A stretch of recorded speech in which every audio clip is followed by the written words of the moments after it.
चलिए हम और आप फिर से आगे बढ़ते हैं और आज हम मॉडर्न हिस्ट्री में एक कदम और आगे बढ़ेंगे। हमने आपको अच्छे से बताया कि प्रिंसली स्टेट्स के साथ किस तरह के रिलेशन थे लास्ट लेक्चर में। आज हम एक नए दौर में एंटर होने जा रहे हैं। इस दौर का नाम है द नेशनलिस्ट मूवमेंट और ये बहुत इंपॉर्टेंट फेज़ है। इस फेज़ में ही हम एंड हो जाएंगे और 1964 तक आपको लेकर के जाएंगे। 1947 में 15 अगस्त की आज़ादी भी आपको दिखाएंगे। भारत की बहुत सी नई नीतियाँ इसी दौर में रखी जाएंगी। बताया जाएगा कि नया भारत किन स्तंभों के आधार पर खड़ा हुआ और किस तरह से आगे बढ़ा। इसी फेज़ ने आज दिन तक भारत को प्रभावित किया हुआ है। इसी समय लिए गए विश्व स्तर पर हमारे जो संबंध हैं, हमारी जो अर्थव्यवस्था है, जो राजनीति है, हमारे जो समाज, हमारी जो सोशल कल्चरल वैल्यूज़ हैं, हमारा जो डेमोक्रेटिक सिस्टम है, जो पॉलिटिकल अवेयरनेस है हमारी कंट्री की, वो कहीं ना कहीं इसी फेज़ पे बेस्ड है। अब कुल मिलाकर के इसकी जब चर्चा करेंगे हम तो हम दो फेजेज़ में कंप्लीट करेंगे। पहला द नेशनलिस्ट फेज़ 1858 टू 1905, दूसरा नेशनलिस्ट फेज 1905 टू 1947। ये दो फेजेज़ में कंप्लीट हो जाएगा।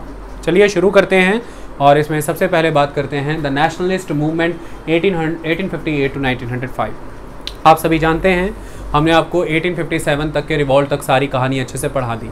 हमने दिखाया आपको ब्रिटिशर्स के एडवेंट के बाद उनका विलेज लाइफ के ऊपर, ट्राइबल्स के ऊपर, सिटी ड्वेलर्स के ऊपर, आर्टिजन के ऊपर, हैंडीक्राफ्ट वर्कर के ऊपर, पीजेंट के ऊपर और इंडस्ट्रियल वर्कर के ऊपर किस तरह से उन्होंने ज़मींदार को, लैंडलॉर्ड को, ऑनर को, बिजनेस सेगमेंट्स, मर्चेंट्स को, इंडस्ट्रियलिस्ट को, ट्रेडर को, क्या बात है, लैंडलॉर्डर वर्ड बहुत अच्छा लग गया ना आपको, वहीं अटक गए। तो चलिए कोई मैंने लैंड ऑनर कह दिया था। तो इनको कैसे प्रभावित किया, किस तरह से न्यूली एजुकेटेड मिडिल क्लासेस को, इंटेलिजेंशिया सेगमेंट को, पॉलिटिकली एजुकेटेड माइंड्स को कैसे प्रभावित किया, ये सारी चीज़ें हमने पढ़ी हैं। हमने बंगाल का रेनेसेंस भी पढ़ा, हमने राजा राम मोहन राय के बारे में भी जिक्र अच्छे से किया, हमने विवियन डेरोजियो को भी पढ़ा, हमने रविंद्रनाथ टैगोर की जो पीछे की लीनिएज थी उसे भी अच्छे से अंडरस्टैंड किया। आज हम आगे बढ़ते हैं। 1858 इंडिया में एटमॉस्फेयर मैच्योर हो चुका था पॉलिटिकल डेवलपमेंट के लिए। ये पॉलिटिकल डेवलपमेंट बहुत ही डिफरेंट थी पहले की पॉलिटिकल डेवलपमेंट में। पहले भी ट्राइबल रिवॉल्ट्स हुए, प्रोटेस्ट भी किए गए, कई तरह के डेमोन्स्ट्रेशन हुए। 1857 की म्यूटनी और भी बाकी म्यूटनीज आर्मी में हुई थी। पहले भी कई तरह के डिसेंट नोट्स लिखे जाते रहे हैं, लेकिन मुद्दा ये रह गया कि पहले ये सभी मूवमेंट्स लोकल थी, रीजनल थी और प्रोविंसेस के अकॉर्डिंग थी, वहीं तक कन्फाइंड थी। ये या तो किसी रिलीजियस ग्रुप से जुड़ी थी या किसी सोशल ग्रुप्स के साथ या किसी पर्टिकुलर कास्ट ग्रुप के साथ या पर्टिकुलर ट्राइबल कम्युनिटी के साथ। ये पैन इंडियन कैरेक्टर नहीं था, ये नेशनल मूवमेंट के कैरेक्टर में नहीं आती थी। ऐसे में 1858 ऑनवर्ड जो कहानी गढ़ेगी वो नेशनल मूवमेंट के अराउंड गढ़ेगी। इस समय राजनीतिक माहौल इतना पक चुका है कि अब जो मूवमेंट होंगी राष्ट्र स्तर की होंगी, इसलिए इसका नाम नेशनलिस्ट मूवमेंट है। धीरे धीरे इस लेक्चर के कोर्स में ही आप समझ जाएंगे कि मूवमेंट का नाम नेशनलिस्ट क्यों होता है और नेशनलिज्म का अर्थ क्या होता है। ये हम आपको कई उदाहरणों से इन डिफरेंट पॉइंट्स के थ्रू ही समझाएंगे और एट द एंड इसकी एक सिंगल डेफिनेशन आपको दे देंगे ताकि आपके पास प्रैक्टिकल हाथ में हो। शुरुआत करते हैं, पहला पॉइंट समझते हैं, consequence of the foreign domination. देखिए ब्रिटिशर्स 1600 में east India company queen Elizabeth के चार्टर से बनाई गई, उसे exclusive monopolistic trading rights eastern Asia के साथ दे दिए गए। 1602 में ईस्ट इंडिया कंपनी का इंडिया में एडवेंट हो जाता है, डिफरेंट एरियाज़ में अपनी फाउंड्रीज लगाई। 1605 में मछलीपट्टनम से शुरू होकर के 1613 में फर्स्ट कंप्लीट एफर्ट सूरत में इंडस्ट्री लगाने का सक्सेसफुल हुआ, उसके बाद बढ़ते चले गए। 1651 में कलकत्ता में इंडस्ट्री लगा ली गई थी, समय और आगे बढ़ा, कई तरह के पॉलिटिकल कंट्रोल भी इंडिया में कर लिए गए। आप सबको पता है 1757 में बैटल ऑफ प्लासी, 1764 में बैटल ऑफ बक्सर, उसके बाद 1765 की इलाहाबाद की संधि, इलाहाबाद की ट्रीटी, जिसके तहत बंगाल, बिहार, उड़ीसा की दीवानी अंग्रेज़ों को मिल चुकी थी। अब कुल मिलाकर के जब हम बात नेशनलिस्ट मूवमेंट की करते हैं तो इसमें आपने कॉजेज़ में सबसे पहला कॉज ही ये पढ़ लिया कि कॉन्सिक्वेंस ऑफ फॉरेन डोमिनेशन। देखिए एक बात आप हमेशा याद रखिएगा कि ब्रिटिशर्स जब भारत में आए थे उस समय मुग़ल रूल चल रहा था और ये ग्लोरियस मुग़ल पीरियड था 1602 का। इस समय मुग़ल बादशाह अकबर गद्दी पर नशीन थे और उसके बाद लंबे समय तक जहांगीर, शाहजहां, औरंगज़ेब के समय तक यानी कि 1602 से 1707 तक 100 ईयर्स तक ब्रिटिशर्स को इंडिया में अपने पाँव जमाने के लिए स्ट्रगल करना पड़ा, क्योंकि ये strong, the glorious, the mighty Mughal rulers का टाइम था। लेकिन इसके बाद अगर हम बात करें तो इंडिया कई रीजनल पावर्स में डिवाइड हो चुका था। बंगाल के नवाब, अवध के नवाब, हैदराबाद के निज़ाम, मैसूर, टीपू सुल्तान और वेस्टर्न मराठास यानी कि महाराष्ट्र। अगर नॉर्थ वेस्ट की बात करें तो अफ़गान, सिंध और सिख थे। ईस्ट की बात करें म्यांमार और नॉर्थ ईस्टर्न स्टेट्स थे। तो कुल मिलाकर के इस तरह के रीजनल स्टेट्स में बढ़ जाने के बाद भारत कमज़ोर हो चुका था। दिल्ली के मुग़ल शासक दिल्ली तक ही सीमित हो चुके थे, लेकिन भारत भर में उनकी एक छवि मॉरली बनी हुई थी। केंद्रीय सत्ता को राजकीय जितने भी क्षेत्रीय शासक हुआ करते थे वो नाम के तौर पर इस्तेमाल किया करते थे, केंद्र में अपनी दबिश बढ़ाने के लिए और राज्यों में अपने स्वतंत्रता को बरकरार रखने के लिए। ये एक इम्पॉर्टेंट चीज़ थी। अब कुल मिलाकर के फॉरेन डोमिनेशन का कंसेप्ट यहाँ पर क्या आ जाता है। देखिए, भारत तरस रहा था कि कोई एक ऐसा एक्ट हो जाए जो इंडिया को पैन इंडियन कैरेक्टर दे जाए। आप अपने रीजन की बात करते थे, अपने प्रोविंस की बात करते थे, अपने स्टेट की बात करते थे, लेकिन इंडिया एक इंडिया है ऐसी बातों का जिक्र नहीं हुआ करता था। भारतवर्ष की बात और भारत खंड का जिक्र करने वाले चाणक्य जो एंशिएंट इंडिया में हुए थे, कौटिल्य जिसे हम मानते हैं, जिन्हें हम विष्णुगुप्त के तौर पर जानते हैं, चाणक्य के तौर पर जानते हैं, 323 BC चंद्रगुप्त मौर्य के गद्दी नशीन, 322 कहीं पर 322 है, कहीं पर 323 है। 322 BC चंद्रगुप्त मौर्य के गद्दी नशीन होने के बाद से लेकर के ऑनवर्ड आपको एक अखंड भारत का सपना देखने को मिलता है। उस समय में भी एक विदेशी ताकत भारत में आ रही थी। इसी के विरोध में खड़े होने के लिए अखंड भारत का एक यूनिफाइड सब कॉन्टिनेंट ऑफ इंडिया का जिक्र किया गया और उस समय में इन्वेजन किया जा रहा था अलेक्जेंडर द ग्रेट यानी कि सिकंदर के द्वारा, और उसे कन्फ्रंट करने की बात हो रही थी मगध राज्य के द्वारा, जिस समय नंदों का शासक होता था और उन नंद डायनेस्टी को उतार कर ही आपने मौर्य शासक वहाँ पर बैठाए थे। उसके बाद समय बदलता चला गया और जब हम बात गुप्ता पीरियड की करते हैं तो 319-320 चंद्रगुप्त विक्रमादित्य का समय है। इसके बाद जब गुप्ता माइटी गुप्ता रूलर्स के ख़त्म हो जाने के बाद भारत कई टुकड़ों में बढ़ता चला गया और मिडिवल एजेस के राजपूत रूलर्स के समय में भारत कई रीजनल स्टेट्स में बटा हुआ था। कई तरह के राजपूताना डायनेस्टीज़ एग्जिस्टेंस में आई। उसके बाद तुर्कों ने भारत पर आक्रमण करने के बाद जब यहाँ पे कब्जा जमाया तो दिल्ली सल्तनत के अधीन भारत को एकजुट करना चाहा। अलाउद्दीन खिलजी ने बड़े स्तर पर दक्षिण तक आक्रमण करते हुए मदुरई तक पहुँचा, लेकिन पॉलिटिकली एडमिनिस्ट्रेटिवली इंडिया यूनिफाई नहीं हुआ। सिर्फ और सिर्फ उनका संबंध भारतीय राजाओं से ये हुआ करता था कि वो उनसे एक तरह का लिवाए ले लिया करते थे, बूटी जिसे हम कहते हैं रेड मारने के बदले में लिया गया पैसा। इसके बाद समय आगे बढ़ा और ये जिम्मेदारी एक तरह से कंसोलिडेटेड पैन इंडियन गवर्नमेंट देने की अकबर पर जाती है। अकबर द ग्रेट ने एक एडमिनिस्ट्रेटिव सेटअप इंडिया को दिया, फिर से उसे वापस से उसे बुलंदियों पर पहुंचाने का कार्य किया और सब कॉन्टिनेंट फिर से एग्जिस्टेंस में आया। वो अशोक द ग्रेट जो मौर्य डायनेस्टी में काबुल कंधार तक इंडियन रूल को लेकर के गया था, इसी तरह का दौरा हमें फिर से देखने को मिलता है अकबर के समय में। लेकिन औरंगज़ेब के बाद से सिचुएशन पूरी तरह से बदल चुकी थी और कई क्षेत्रों में भारत बच चुका था। एक भारत होने का सपना ख़त्म था। लोगों को इस बात का एहसास ही नहीं था कि वो एक नेशन, एक कंट्री से बिलोंग करते हैं। ऐसे में एक ऐसी ताकत, ऐसा कारण चाहिए था जो भारतीयों में एकता का भाव फिर से स्थापित कर सके। ये ज़्यादा कलिष्ठ हिंदी तो नहीं हो रही। एक ऐसे बहाना चाहिए था, एक ऐसा कॉज चाहिए था जो इंडियन में फिर से एक यूनिफाइड सोसाइटी होने का एक सेंस इंस्टिल कर सके। ये एक इम्पॉर्टेंट एस्पेक्ट था। तो कुल मिलाकर के उसी बेसिस पर फॉरेन डोमिनेशन का कॉज एक मेन कॉज रहा। कारण शुरुआत करते हैं, सभी वर्ग भारत के एक तौर पर ही प्रभावित होते रहे अंग्रेज़ों के शासन से, जिसमें पहला वर्ग है पीजेंट्स का। अंग्रेज़ों के भारत आ जाने के बाद उनकी सख्त रेवेन्यू पॉलिसी जो कि कई तरीक़ों से जानी जाती थी। पहला कारण ये था कि रेवेन्यू बड़े हाई क्वांटम में वसूला जाता था।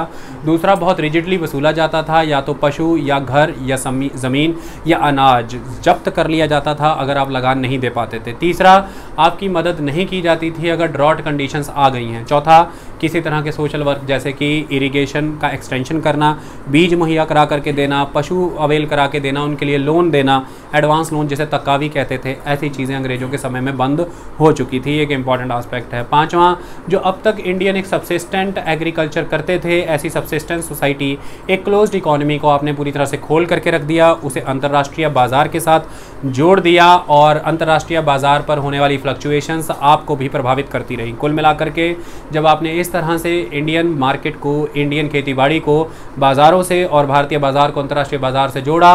तो अगर उड़ीसा का किसान है तो वो बम्बई में आए परिवर्तन और लंदन में आए परिवर्तनों से भी प्रभावित हो जाता था, जो कि पहले नहीं होता था। पहले एक क्लोज्ड इकॉनमी हुआ करती थी। आपने इकॉनमी में मोनेटाइजेशन को इंड्यूस किया और आपने मॉनेटरी सिस्टम इंड्यूस करके जो भी शेयर रेवेन्यू का लिया जाता था वो strictly in the form of cash ही लिया जाने लगा। ये एक इंपॉर्टेंट एस्पेक्ट है। आपने प्राइवेट मनी लैंडर्स, मर्चेंट्स और ट्रेडर्स को खेतीबाड़ी में इंड्यूस कर दिया। इससे फार्मर का और नुकसान हुआ, क्योंकि उन्होंने बहुत ही बढ़ी हुई दरों पर इन लोगों को लोन दिया और वो लोन बहुत ही रिजिडली वसूला गया। ये एक इम्पॉर्टेंट चीज़ है। कमज़ोर पड़ जाने पर, जब भी कभी फसलें फेल हो जाती थी, वर्षा के ना आने पर या फिर अंतर्राष्ट्रीय स्तर पर प्राइस गिर जाने पर, मुग़लों के द्वारा जो कभी मदद की जाती थी, ऐसी मदद अंग्रेज़ों के द्वारा नहीं की जाती रही। जहाँ पर अपनी ज़मीन पर खुद का मालिकाना हक हुआ करता था किसान अपनी ज़मीन का मालिक था, किसान अपनी पैदावार का भी मालिक था, वो हक अब चले गए हैं।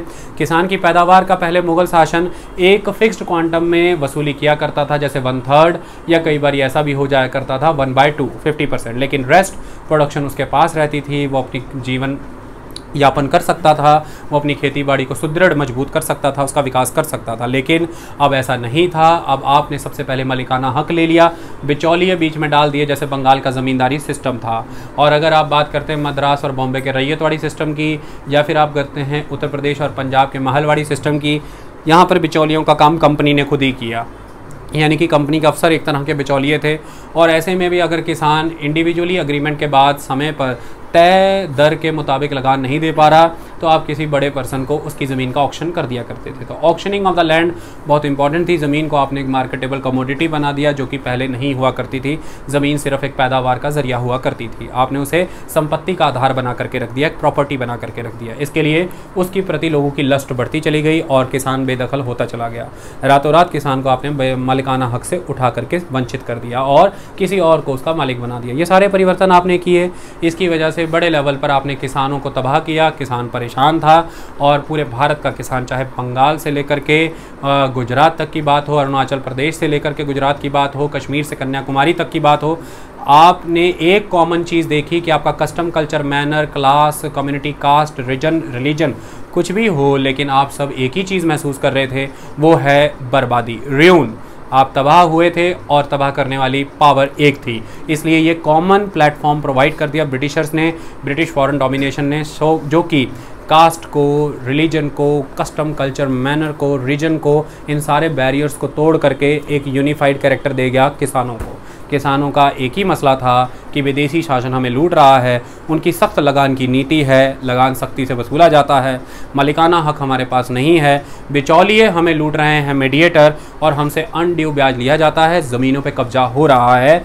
बाज़ार के साथ हमें जोड़ने की वजह से हम बाज़ारी उथल पुथल, जो कि स्पेकुलेशन है मार्केट के, उसकी वजह से ख़त्म होते चले जा रहे हैं और हमें सरकारों की तरफ से कोई समर्थन नहीं है। ये एक समस्याएं थीं और समस्या पैदा करने वाला विरोधी भी एक ही था और उससे लड़ने के तरीके भी एक ही अपनाए गए। तो जब आपकी कॉमन प्रॉब्लम्स हो जाती हैं, आपकी कॉमन हिस्ट्री हो जाती है और आपकी कॉमन एस्पिरेशंस हो जाती हैं, इसी को नेशन कहते हैं। इसी से फिर आप एक नेशन में, एक ग्रुप में काउंट होने शुरू हो जाते हैं। ये हमें किसानों के स्तर पर देखने को मिला। अगला इंपॉर्टेंट परिवर्तन अगर हम देखें तो हैंडीक्राफ्ट की बात करते हैं। अगला वर्ग जो परेशान हुआ, आर्टिजन का।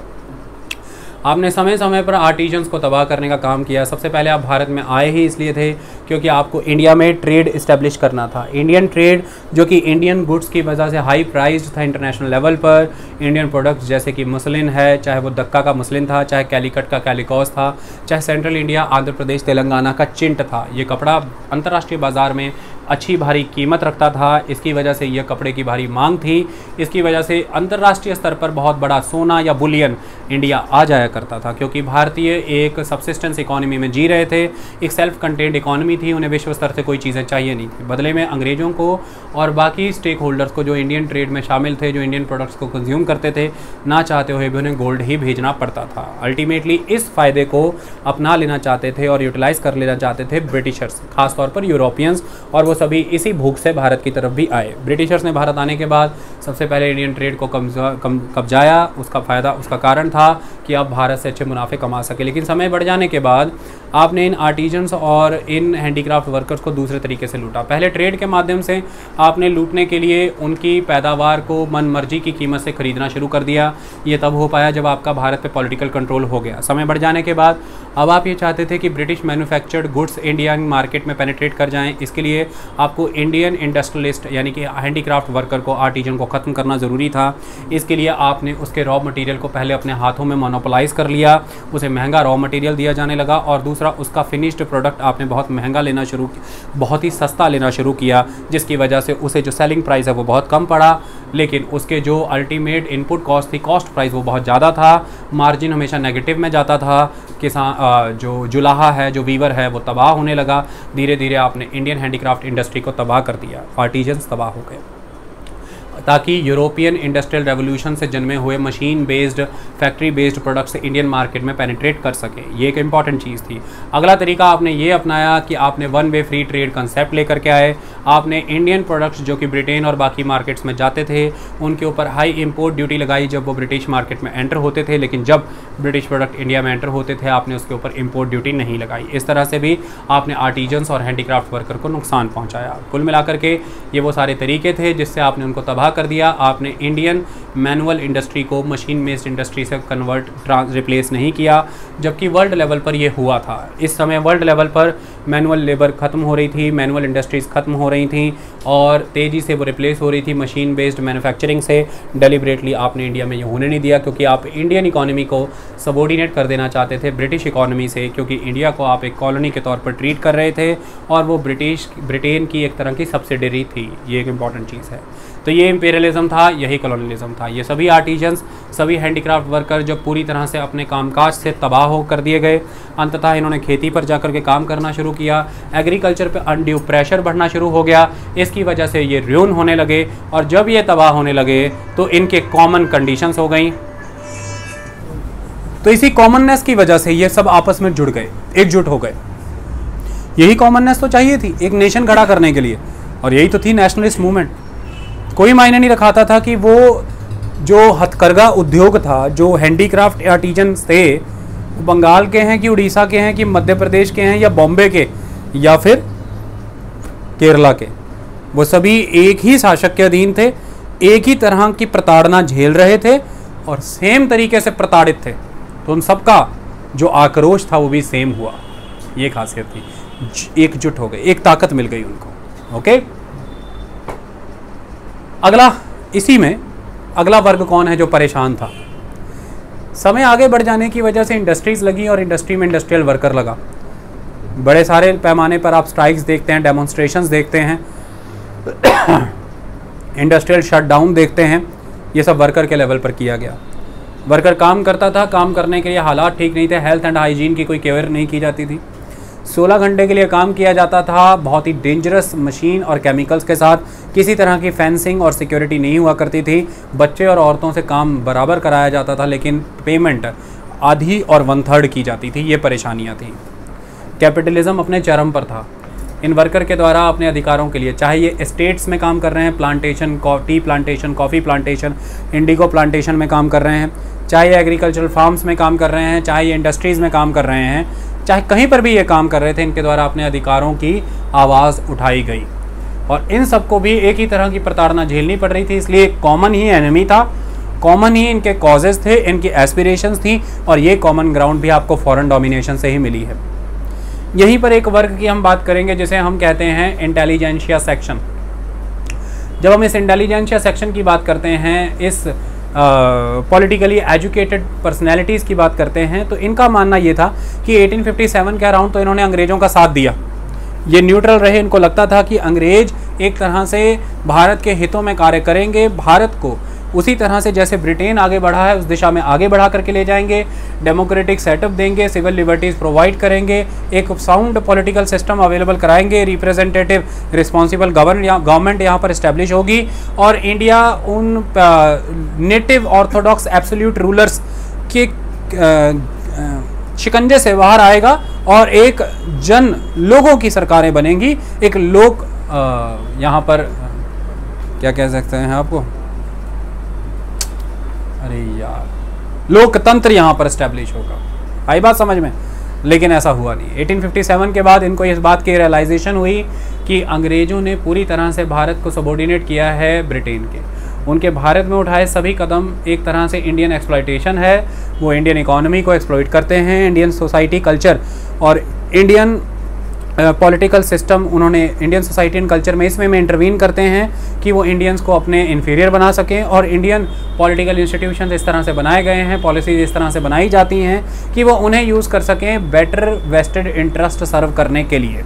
तो कुल मिलाकर के इनकी भी आंखें खुली और धीरे धीरे ये परिवर्तित हुए और इन्होंने भी आवाज़ उठानी शुरू की। इनका मानना ये था कि जो भी सर्विसेज हैं उन्हें इंडियनाइज किया जाना चाहिए, चाहे वो जुडिशियल सर्विसेज हैं, चाहे पुलिस सर्विसेज हैं, चाहे वो ब्यूरोक्रेटिक और एडमिनिस्ट्रेटिव सेटअप है, उसमें ज़्यादा से ज़्यादा भारतीय आने चाहिए।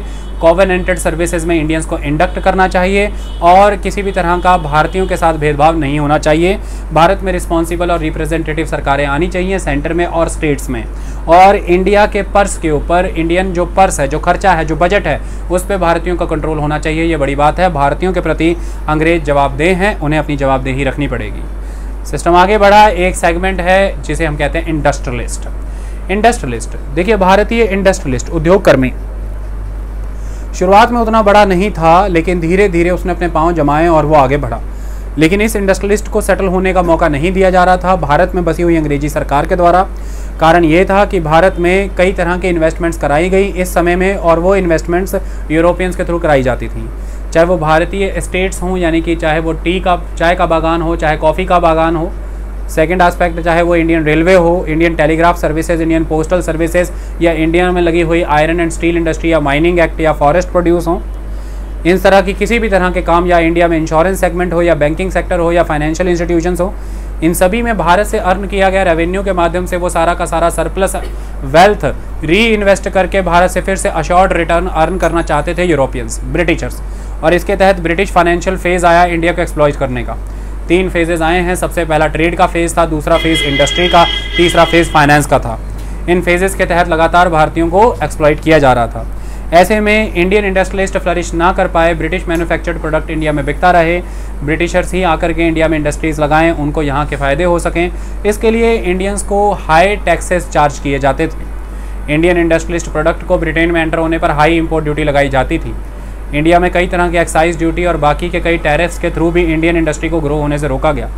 इंडियन इंडस्ट्री अगर किसी तरह का कोई सामान रेलवे से लेकर के जाना चाहती है तो काफ़ी बड़े पैमाने पर उसे रिलेटिवली ब्रिटिशर्स ज़्यादा दुगना या तिगना कीमत अदा करनी पड़ती थी एज अ फ्रेट, माल भाड़े के तौर पर। इंडियन इंडस्ट्रीज़ को लोन काफ़ी महंगा मिलता था, इंश्योरेंस काफ़ी महंगी होती थी, उनको इंश्योर नहीं किया जाता था। ये सारी परिस्थितियाँ थी जो इंडियन इंडस्ट्रियलिस्ट को ग्रो नहीं करने दे रही थी, और इसकी वजह से ये वर्ग भी चाहता था कि भारत में अपनी भारत की सरकार हो, क्योंकि 1914 के दौरान जब फर्स्ट वर्ल्ड वार हुई तब इन्हें इस बात का एहसास हो गया था कि जब देश में अपनी सरकार होती है तब तेज़ी से विकास होता है, और विकास तभी हो सकता है जब गवर्नमेंट प्रोएक्टिव सपोर्ट प्रोवाइड करे, लोन ईजिली प्रोवाइड करे, इंफ्रास्ट्रक्चर प्रोवाइड करे, और सबसे इंपॉर्टेंट प्रोटेक्शन प्रोवाइड करे टैरिफ बैरियर के साथ। इंडियन इंडस्ट्री को जो कि इन्फेंट स्टेजेस में उसे प्रोटेक्ट करे, और इंडियन प्रोडक्ट्स जो कि ब्रिटेन में एंटर होना चाहते हैं उसे मुक्त तौर पर एंटर होने दिया जाए। ये सारी चीज़ें होंगी तभी इंडियन इंडस्ट्री बच पाएगी। इसलिए ये भी एक तरह से कॉमन प्रॉब्लम झेल रहे थे। इसकी वजह से इनके रिस्पॉन्सेज भी कॉमन ही आने वाजिब बनते थे। इनका भी कॉमन एनिमी था, वो थे ब्रिटिशर्स। जब मैं यहाँ पर बार बार कॉमन एनिमी के तौर पर ब्रिटिशर्स का जिक्र कर रहा हूँ तो यहाँ पर मैं जिक्र 2 चीज़ों का कर रहा हूँ कि एनिमी किस सेंस में है। एनिमी इस सेंस में है कि सबसे पहले एनिमी का मतलब वो फॉरेनर हैं, और दूसरा मतलब एनिमी का मतलब उनका वे ऑफ एक्सप्लॉइटेशन, उनका एक्सप्लॉइट करने का तरीका, और वो फॉरेनर हैं। ये 2 चीज़ें उन्हें एनिमी बनाती हैं। अगला कारण अगर हम बात करें तो इसी में एक वर्ग है प्रिंसेस का, लैंडलॉर्ड का, ज़मींदारों का। देखिए जो प्रिंसेस हैं, ये जो लैंडलॉर्ड है, ज़मींदार हैं, 1857 के रिवॉल्ट की बात करें, ये काफ़ी हद तक अंग्रेज़ों के साथ थे। ये एक वो वर्ग है जो अंग्रेज़ों के भारत में रहने तक हमेशा उनके साथ ही रहा। कहीं ना कहीं इसे अंग्रेज़ों के शासन से लाभ मिलता रहा, और ये चाहता था कि अंग्रेजी शासन भारत में लंबा चलता रहे। लेकिन एक बात मैं आपको बता दूं, जब राष्ट्रवाद की भावना उत्पन्न हो चुकी थी, नेशनलिस्टिक फीलिंग फैल चुकी थी, वो रुकी नहीं है। उसने प्रिंसली स्टेट्स में ज़मींदार और लैंडलॉर्ड्स में भी एंट्री की। हालांकि ये बात सही है कि ये बड़े पैमाने पर आकर के नहीं जुड़े हैं नेशनलिस्ट मूवमेंट के साथ, लेकिन बहुत सारे ऐसे राजा थे, ज़मींदार थे, लैंडलॉर्ड थे जो इस मूवमेंट से प्रभावित हुए और इनके साथ जुड़े हैं। तो कुल मिलाकर के nationalist movement pan community, trans religion, trans custom manner, trans provinces, trans state, trans boundary थी। इसकी वजह से उसने हर क्षेत्र को प्रभावित किया है। आई बात समझ में? अगला इंपॉर्टेंट कंसेप्ट अगर हम देखें तो एक वर्ग है न्यूली एजुकेटेड मिडिल क्लासेस।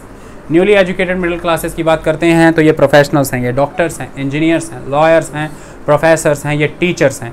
जब हम इनकी बात करते हैं तो ये वो लोग हैं जो अपनी आगे की पढ़ाई को बढ़ाने के लिए लंदन जा चुके थे, जो वहाँ पर ट्रेड, बिजनेस और अदर पर्पसेस से वहाँ रह रहे थे, जो इंडियन सिविल सर्विसेज की तैयारी करने के लिए 3-3, 4-4 साल वहाँ बिताते थे, जो बैरिस्ट्री और लॉ की तैयारी के लिए वहाँ कई साल बिताते थे। ये इन्होंने वहाँ रह करके कई सिविल लिबर्टीज़ देखी। इन्होंने देखा फ्रीडम ऑफ एक्सप्रेशन है, फ्रीडम ऑफ थॉट है, फ्रीडम ऑफ प्रेस है, फ्रीडम ऑफ फ्री एसोसिएशन है, फ्रीडम ऑफ पॉलिटिकल पार्टीज़ है। किसी तरह का लोगों के बीच में कोई भेद नहीं, सभी एक ट्रेन में एक जैसा सफ़र कर सकते हैं। होटल और क्लब में जाने पे कोई पाबंदी नहीं, अलग से स्ट्रीट्स नहीं बनी हुई और अलग से कॉलोनीज़ में डिवीज़न नहीं है। ये वाइट और ये ब्लैक एरिया के तौर पर किसी तरह का डिवीज़न नज़र नहीं आता है। लोग डेमोक्रेटिकली निर्णय लेते हैं और पार्लियामेंट के तहत काम होता है। सभी काम, सभी कानून लोगों पर बराबर लागू होते हैं, लोगों की आवाज़ें सुनी जाती हैं। यहाँ पर डेमोन्स्ट्रेशन होते हैं, यहाँ पर डिसेंट शो किया जाता है, यहाँ पर लोग सरकार की नीतियों की आलोचना खुलकर कर सकते हैं। इस तरह के अधिकार भारत में भी होने चाहिए क्योंकि सरकार एक ही है। लंदन में भी वही लोग शासन में हैं और भारत में भी वही लोग शासन में हैं। तो फिर भेद क्यों है? सरकार के चलने के तरीके में अंतर क्यों नज़र आता है? सरकार दोहरी नीतियाँ दो लोगों के साथ कैसे अपना सकती है जबकि हम दोनों उनकी प्रजा के तौर पर हैं? जब वह क्राउन इंग्लैंड के नागरिकों को कई तरह के अधिकार देता है तो वही शासन, वही क्राउन भारतीय नागरिकों को अधिकार क्यों नहीं देता है? क्या वो उन्हें नागरिक मानने से ही मना करता है? और अगर वो उन्हें नागरिक मानने से मना करता है तो फिर क्या आधार बनता है जिसके आधार पर वो भारतीयों को इस्तेमाल कर रहा है, उनके रिसोर्सेज को यूटिलाइज़ कर रहा है, उनसे रेवेन्यू ले रहा है? ये एक बड़ी बात थी और इसके बारे में जागरूकता इन लोगों ने फैलाई है। इन्होंने भारत में इन लिबर्टीज़ की कहानी छेड़ी और इन्होंने कहा कि हमें ये सब चाहिए। एक बात मैं आपको बता दूं कि भारत में अगर मैं नेशनलिस्ट मूवमेंट की बात करूं तो इसे छेड़ने वाले सबसे पहले न्यूली एजुकेटेड मिडिल क्लासेस थे। राजनीतिक सवाल इन्होंने पूछे, पॉलिटिकल कॉन्शियसनेस इन्होंने फैलाई, लोगों को पॉलिटिकली अवेयर किया, लोगों की पॉलिटिकल ओपिनियन को शेप किया, उसे सरकार के सामने रखना शुरू किया। इन्होंने अखबारों के माध्यम से सरकार की नीतियों का क्रिटिसिज्म करना शुरू किया गया। आलोचनात्मक अध्ययन इनके द्वारा ही किया गया है और ये पायनियर माने गए हैं फ्रीडम स्ट्रगल के। एक्चुअली में इन्होंने ही आपको कई बड़े नेता दिए जिन्हें आप स्वतंत्रता संग्राम के तौर पर जानते हैं, स्वतंत्रता संग्रामी है वो। अल्टीमेटली इन सब चीज़ों की जब हमने बात की तो आपको एक चीज़ नज़र आती है कि एक ही फॉरेन डोमिनेंस है, उसी फॉरेन डोमिनेंस से सभी अलग अलग तरीके से प्रभावित हैं, लेकिन सभी प्रभावित इसलिए हैं कि रूल फॉरेन है और दूसरा वो एक्सप्लॉइट कर रहे हैं। जब ये दोनों चीज़ें कॉमन हुई तो एनिमी कॉमन हो गया और जहाँ पर भी फील हो रहा था एजुकेटेड मिडिल क्लास, चाहे पंजाब का था, चाहे बंगाल का था, चाहे उड़ीसा या बॉम्बे का था, समस्याएं उसकी सेम ही थी। चाहे वो किसान है, चाहे वो आर्टिजन है, चाहे वो इंडस्ट्रियल वर्कर है, चाहे वो ज़मींदार है, चाहे इंटेलिजेंशिया सेक्शन है, पॉलिटिकली एजुकेटेड सेक्शन है, चाहे वो न्यूली एजुकेटेड मिडिल क्लासेस हैं, इन सभी की समस्याएं अपने आधार पर, चाहे वो इंडस्ट्रियलिस्ट है, सबकी समस्याएं भारत भर में सेम थी। विरोधी एक ही था, नीतियाँ एक ही थीं, सबको प्रभावित कर रही थी। तो ऐसा मान लीजिए कि भारतीयों को जो एक बहुत बड़ी कॉमन आइडेंटिटी चाहिए थी, जो एक unified version of the society चाहिए थी, वो एक फॉरेन डोमिनेंस ने उन्हें प्रोवाइड कर दी। अगर ये ना होता तो शायद उनमें वो एकता का भाव भी ना आ पाता। ये पहला कारण था, यह पहला आधार था। ठीक है, अब हम सेकंड पॉइंट के बारे में बात करते हैं, that is administrative and economic unification of the country. जब आप इस पॉइंट का जिक्र करते हैं तो इसमें दो इंपॉर्टेंट एस्पेक्ट हैं। एक वर्ड आपको एडमिनिस्ट्रेटिव नज़र आ रहा है, एक इकोनॉमिक, और word is very important, that is the unification of the country. देखिए, जब हम एडमिनिस्ट्रेशन की बात करते हैं तो एक चीज़ इंपॉर्टेंट है, पैन इंडिया लेवल पर रीजनल स्टेट्स एग्जिस्ट कर रहे थे। अवध था, बंगाल था, महाराष्ट्र था, पंजाब था, हैदराबाद के निज़ाम थे और मैसूर था, त्रावणकोर था, मदुरई था, तंजौर था, सॉरी मदुरई कह रहा हूँ, तंजौर था, कुर्ग था, नॉर्थ ईस्टर्न स्टेट्स थे। सभी अलग अलग स्टेट्स के तौर पर एग्जिस्ट कर रहे थे।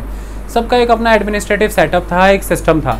इसकी वजह से जो उस एरिया में आने वाले लोग थे, चाहे फार्मर था, चाहे आर्टिजन था, चाहे इंडस्ट्रियलिस्ट था, चाहे वो कोई भी था, वो उस प्रोविंस से बाहर देख नहीं पाता था। कोई कनेक्टिविटी ही नहीं थी आपस में। ये एक इम्पॉर्टेंट चीज़ है। सेकेंड इम्पॉर्टेंट एस्पेक्ट कि जब ब्रिटिशर्स भारत में आते हैं तो वो इंडिया को बेटर कंट्रोल करना चाहते हैं, इंडिया के रिसोर्सेज को बेटर टैप करना चाहते हैं, इंडिया को बेटर सबॉर्डिनेट बनाना चाहते हैं ब्रिटिश इकोनॉमी का। उसके लिए बेटर पॉलिटिकल कंट्रोल चाहिए, बेटर आर्मी पेनिट्रेशन करना है, better mobilization of the thoughts लोगों का भी अपने फेवर में चाहिए, मिशनरीज़ की एक्टिविटीज़ को पेनिट्रेट कराना है, इंडिया में एक क्लैरिकल सेक्शन क्रिएट करना है सब्सिडरी जॉब्स करने के लिए। उसके लिए उन्हें उतना का फिट तो बनाना पड़ेगा कि वो basic terminology of the British administration समझ सकें, basic functioning via the English language understand कर सकें। ये सारी चीज़ों के लिए बहुत से परिवर्तन तो करने जरूरी थे। इसके तहत सबसे पहले बेटर कंट्रोल करने के लिए एक एडमिनिस्ट्रेटिव सेटअप अपने तौर पर अंग्रेज़ों ने लगाया। इसके तहत पुलिस सिस्टम इनका था, जुडिशियल सिस्टम इनका था, आर्मी सिस्टम इनका था और bureaucracy executive civil services system इनका था। ये पूरे भारत में एक जैसा था, ये बड़ी बात थी। इसके तहत अलग अलग कटा हुआ वो भारत अपने आप में जुड़ गया इस एडमिनिस्ट्रेटिव प्रोसीजर के तहत। मैं एक उदाहरण के तौर पर आपके सामने कहानी रखता हूँ। सपोज़ करिए कि हम बंगाल प्रोविंस की बात करते हैं, वहाँ पर एक किसान है और उसका अपने गांव के स्तर पर किसी के साथ झगड़ा, मान लीजिए ज़मींदार के साथ झगड़ा हो गया। सबसे पहले वो गांव के स्तर पर जो गांव की जुडिशियल मशीनरी है उसके तहत मामला निपटा सकता है। मामला नहीं निपटा अगर, या फिर वो सेटिस्फाइड नहीं है, तो वो उसको लेकर के सिटी कोर्ट तक जाएगा। सिटी के बाद अगर वो सेटिस्फाइड नहीं है वो डिस्ट्रिक्ट कोर्ट तक जा सकता है, और अगर वो सेटिस्फाइड नहीं है वो प्रोविंशियल कोर्ट तक जा सकता है। कैसे वो पर्सन एक हायरार्किकल एडमिनिस्ट्रेटिव सेटअप के तहत गांव से निकल के केंद्र तक, कैपिटल तक कनेक्ट हो गया उस प्रोविंस की, ये बड़ी बात थी। इसके तहत वो कितने लोगों से मिला, कितने सारे डिफरेंट उसने सेटअप्स ऑब्जर्व किए और उसने एक अफिनिटी रखी कि मैं पूरे बंगाल से जुड़ा हुआ, मैं बंगाल का वासी हूँ। सेम इसी तरह से जब नीतियाँ बन करके आती थी 1911 के बाद से, तो आवाज़ ऐसी होती थी कि दिल्ली से बन करके आई है, ये पॉलिसी दिल्ली की है, ये रेवेन्यू सिस्टम दिल्ली का है, ये इंडस्ट्रियल पॉलिसी दिल्ली की है। चाहे आप उड़ीसा के थे, चाहे बम्बे के, चाहे केरल के, चाहे जम्मू कश्मीर के, केंद्र में दिल्ली रहती थी और दिल्ली का जिक्र आपके जहन में हमेशा रहता था। आप एक यूनिफिकेशन महसूस करते थे एडमिनिस्ट्रेटिव पर्पस वाइज, क्योंकि अब एक unified pan Indian one government है और उसी के नियम आप पर लागू होते हैं। अगर हम प्रिंसली स्टेट्स की बात करें तो आप सब जानते हैं कि उनकी केसेस के लिए हाईएस्ट कोर्ट प्रिवी काउंसिल हुआ करती थी, जो कहाँ लंदन में एस्टेब्लिश थी। तो लिटरली आप किस तरह से एक किंग के प्रति, एक क्राउन के प्रति सभी एज अ होल अपने आप को जोड़ करके देख पा रहे हैं। इससे एक यूनिफिकेशन आपको मिलता है। सबसे इंपॉर्टेंट चीज़ ये है कि आपने पूरे भारत भर में जब सेम कानून, same revenue system, same judicial procedures, same banking, merchant, trader, सारे सिस्टम सेम किए, लोगों को ये महसूस होने लगा कि हम सेम प्रोसीजर के थ्रू ही गुजर रहे हैं। ऐसे में रेलवे सिस्टम आया, टेलीग्राफ सिस्टम आया, पोस्टल सिस्टम आया। इसने भारत को और बड़े पैमाने पर जोड़ा। जब आप रेलवे में डिस्टेंट प्लेसेस पे गए जो आपने पहले कभी नहीं देखे थे, इसके तहत आपको महसूस हुआ कि यह भारत है। मैं पंजाब से शुरू हुआ हूँ और कलकत्ता तक मैं भारत में ही था, मैं कहीं विदेश में नहीं गया। इतना बड़ा है मेरा भारत। उत्तर दक्षिण पूर्व पश्चिम का एहसास हुआ, भारत के हॉरिजॉन्स और भारत का एक्सटेंट हमें नजर आया। रेलवे की बड़ी बात है। सेकेंड इंपॉर्टेंट एस्पेक्ट, टेलीग्राफ और पोस्टल सिस्टम के तहत लोग क्षण भर में एक से दूसरे इलाके के लोगों से जुड़ सकते थे। अब आप अपने विचार, अब आप अपनी प्रॉब्लम्स, अब आप अपने क्रिटिसिज्म्स, अब आप अपने डिसेंट एक इलाके से दूसरे इलाके तक पहुंचा सकते थे। ये टेलीग्राफ सिस्टम के वाया, ये पोस्टल सिस्टम के वाया, यानी कि अखबारें छपते थे, मैगजीन छपती थी, जर्नल छपते थे और वो एक इलाके में छप के दूसरे इलाके में बटा करते थे। कोई बात नहीं, 4 दिन बाद मिलते थे या 15 दिन बाद मिलते थे, लेकिन विचार पहुंच रहे थे। बम्बई के किसान को, बम्बई के व्यापारी को, महाराष्ट्र के किसान को, कलकत्ता के व्यापारी को और बंगाल के किसान को ये महसूस होने लगा कि हम चाहे काफ़ी दूरी पर हैं लेकिन हमारी समस्याएं एक हैं, हमारे खिलाफ खड़ा मनुष्य एक है, वो नीतियां एक हैं, ढांचा एक है, पूरा का पूरा प्रशासन एक ही कार्य कर रहा है। ये तब हुआ जब फास्ट ट्रांसपोर्टेशन के मोड आए, जब फास्ट कम्युनिकेशन के नेटवर्क इस्टेब्लिश हुए, जब पूरे भारत भर को इस तरह से विचारों से physically, thought wise, policy wise और क्रिटिसिज्म वाइज लोग जुड़े हैं, तो एक तरह का नेशनलिस्टिक सेंटीमेंट लोगों में आया है। तो एक बहुत बड़ा पॉलिटिकल यूनिफिकेशन ब्रिटिशर्स ने अननोइंगली प्रोवाइड कर दिया। ब्रिटिशर्स ने ये सारी चीज़ें अपने हितों में ही लाई थी। ये मैं आपको स्थापित कर देना चाहता हूँ। सबसे इंपॉर्टेंट एस्पेक्ट ये है कि ब्रिटिशर्स का रेलवे लाने का पर्पज़ क्या था। सबसे पहला पर्पज़ उनका ये था कि अगर इंडस्ट्री अब भारत में लगनी है तो उस इंडस्ट्री में यूरोपियन इन्वेस्टमेंट होना चाहिए, यानी कि ब्रिटिश। जब वो ब्रिटिश इन्वेस्टमेंट होगा तो हम रेलवे लगाने के बदले जो प्राइवेट पैसा ब्रिटिशर्स का यहाँ पर लगवाएंगे उन्हें अश्योर्ड रिटर्न्स ऑफर करेंगे, चाहे रेलवे नुकसान में भी जा रहा हो, और वो अश्योर्ड रिटर्न्स हम भारत भारतीय खजाने से पे करेंगे तो इसमें हमारा नुकसान ही क्या है, एक दिन इस देश को लूट के हमें चले ही जाना है। ऐसे में British financial capital phase begin हुआ और उसका पैसा भारत में लगाया गया। रेलवे का यह लाभ था अंग्रेजों को। दूसरा, ब्रिटेन में बना हुआ मैन्युफैक्चर्ड प्रोडक्ट भारतीय अंदरूनी बाजारों तक लेकर के जाना था, इसके लिए रेलवे ज़रूरी था और पूरी तरह से इसकी वजह से ही इंडियन हैंडीक्राफ्ट और आर्टिजन बर्बाद हुआ रेलवे के आने के बाद। तीसरा, अंदरूनी माइनिंग एरिया, जंगलात इलाकों के जितने भी टिम्बर हैं, फॉरेस्ट प्रोडक्ट्स हैं और माइनिंग हैवी बल्क मटेरियल है, उन्हें बंदरगाहों तक, पोर्ट एरियाज तक लेकर के आना है ताकि वह एज अ रॉ मटेरियल पहुंच सके लंदन तक। इसके लिए रेलवे की आवश्यकता है। चौथा, बड़े पैमाने पर भारत में अलग अलग स्तर पर म्यूटनीज, रिवॉल्ट्स और रिबिलियंस होते रहते थे। ऐसे में fast movement of the army होनी चाहिए, तो स्ट्रेटेजिकल पर्पस भी एक बड़ा था किसका, अंग्रेजों का। तो इन सभी कारणों से आप रेलवे को भारत में लेकर के आए, ये आप ही के कारण थे, ये आप ही का लाभ था। आप टेलीग्राफ सिस्टम लेकर के आए कि तेज़ी से लंदन से भारत तक संदेश आ सके, इसके लिए अंडर वाटर केबल भी बिछाई गई थी। सुएज कनाल 1869 सुएज कनाल की भी ओपनिंग हुई और यहीं से पहली केबल्स भी बिछाई गई हैं लंदन तक जाने के लिए। मैसेजेस फटाफट भारत आते थे, कलकत्ता से दिल्ली, दिल्ली से आगे मैसेजेस पहुंचते थे। टेलीग्राफ सिस्टम बहुत इंपॉर्टेंट था इस कॉन्टेक्स्ट में। आपने पोस्टल सिस्टम इस्टेब्लिश किया, आपने पोस्टल चौकियों को, डाक खानों को इस्तेमाल किया, वहाँ पर पुलिस सिक्योरिटी भी रखा करते थे, वो एक तरह से पुलिस चौकी का काम भी करती थी। सेकंड, वो आपके मैसेजेस इधर उधर, चिट्ठी, तार पत्र, क्या चल रहा है राजघरानों में, प्रिंसली स्टेट्स में रेजिडेंट्स आपको बता सकें, आपको पल पल की खबर हो, ये एक इंपॉर्टेंट एस्पेक्ट था। फिर आप डिफरेंट सेना की टुकड़ियों के बीच में, पुलिस सिस्टम के बीच में, डिफरेंट गवर्नर्स के बीच में और डिफरेंट ऑफिशियल्स के बीच में कम्युनिकेशंस हो सके, इसके लिए आपको पोस्टल सिस्टम चाहिए था। पत्र व्यवहार हो सके आपका और लंदन का, इसके लिए आपको पोस्टल सिस्टम चाहिए था। ये सारी चीज़ें आप इंडिया को बेटर कंट्रोल करने के लिए लेकर के आए थे, लेकिन अंततः इसका इस्तेमाल भारतीयों ने अपने हितों में किया। वह रेलवे जिसे आप भारतीय बाज़ारों तक पहुंचाने के लिए लेकर के आए थे, वही रेलवे ने भारतीयों को जोड़ दिया। एक दूसरे से भारत जुड़ा, भाषा के बैरियर, धर्म के बैरियर, जाति के बैरियर जो टूटे। एक गांव में जो लोग इकट्ठे नहीं बैठ पाते थे, एक ट्रेन की बोगी में उन्हें इकट्ठा बैठना पड़ा, ये बड़ी बात थी। इसके तहत लोगों के बीच के डिफरेंसेस एक स्तर पर कम होते नजर आए और एक रेलगाड़ी के अंदर कई डिफरेंट कस्टम, कल्चर, मैनर के, डिफरेंट रिलीजन, डिफरेंट लैंग्वेज के लोग एक साथ चल रहे होते थे। यूनिफिकेशन था, ये बड़ी चीज़ थी। तो कुल मिलाकर के लोग एक दूसरे के कल्चर से वाकिफ हुए, पूरे भारत भर को जाना, इकोनॉमिकली लोग एक हो गए, भारत भर का एक दूसरे का सामान एक खास मंडियों में आकर के बिकने लगा, एक नेशनल मार्केट की क्रिएशन हुई। अब नागपुर के संतरे बड़ी आसानी से कलकत्ता में बिक सकते थे, मलियाबादी आम पंजाब में आ जाया करते थे, दिल्ली में पहुंच जाया करते थे।